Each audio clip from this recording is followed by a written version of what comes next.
Hello, my name is Lauren. And I'm Kai. And we're at Disneyland. And welcome to the Theoretical YouTube channel.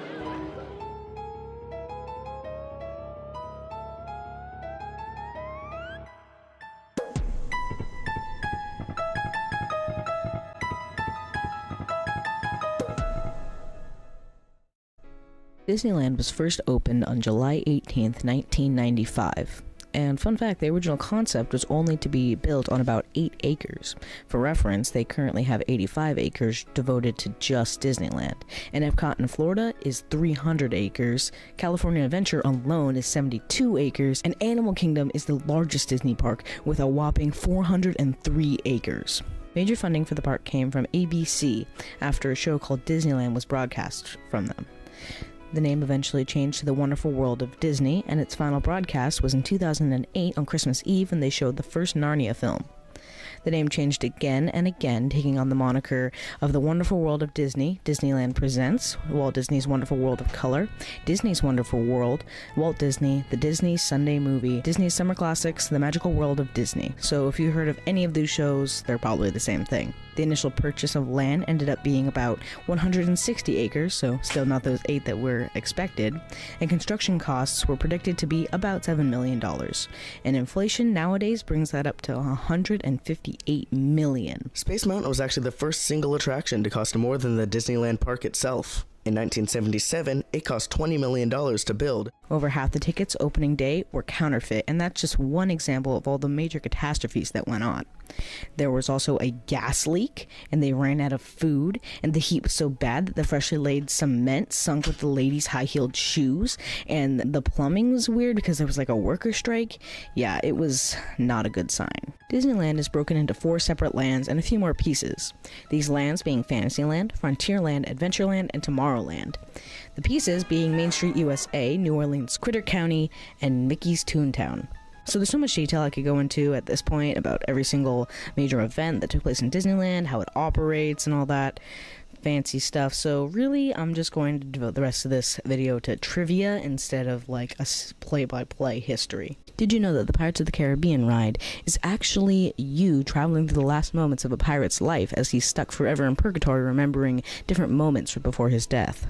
On the DWD radio show, Jim Korkis described the Pirates of the Caribbean ride as being the story of a dead pirate who now has to see his life flash before his eyes.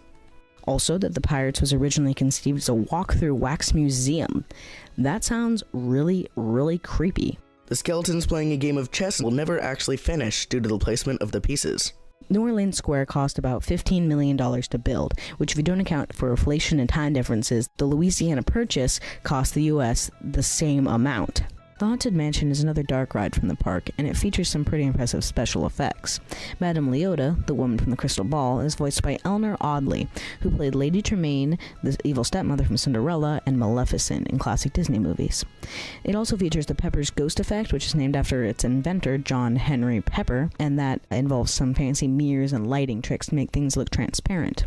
The organ in the Haunted Mansion is actually the same organ used in the Disney adaptation of 20,000 Leagues Under the Sea. In the movie, it is played by Captain Nemo. It's a Small World was originally on display in the 1964 World's Fair in New York before it was realized to be a pretty good ride and then moved to Disneyland.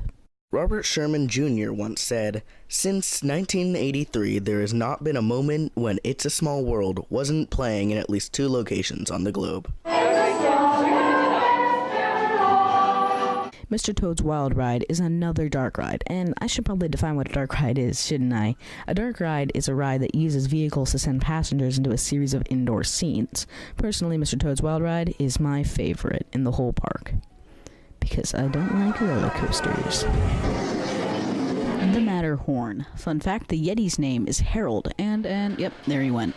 It was the first Disneyland thrill ride, and after its initial success, they decided to open up several of the other mountains and other thrill rides, and the Anaheim Matterhorn is the only one in a Disney park. The basketball court is real. At the very top of the Matterhorn, there's a workroom where a basketball court was put up years ago that workers can chill out on their breaks. My history teacher used to work at Disneyland, and when he was a foreman and got bored, he used to go up there. Also, while he was working the Matterhorn, he actually got kissed by Molly Ringwald. Star Tours was introduced in Disneyland in 1987, but was completely redone in 2011 after Disney purchased the company. There are currently 11 randomly selected scenes that go into about 54 possible combinations on your ride, so you can ride it like 54 times and have it be different every single time. On Tomorrowland's opening day, landscaping had not yet been completed, so the designers had to write Latin labels for plants and place them next to the weeds growing in planters.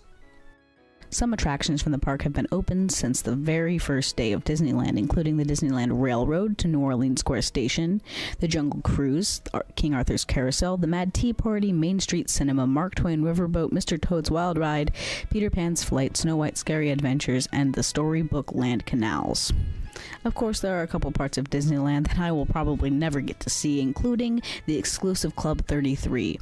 The Club 33 has a $25,000 initiation fee with $10,000 annual membership fees tacked on after that.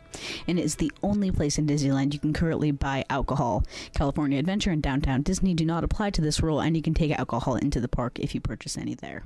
Alright, that pretty much brings our epic Disneyland adventure to a close. We had a lot of fun exploring the park today, and a lot of the history behind some of its major attractions. If you like this video, why don't you tell us about it in the comment section down below, and subscribe to our channel for more cool content. Thanks for watching, and we'll see you later.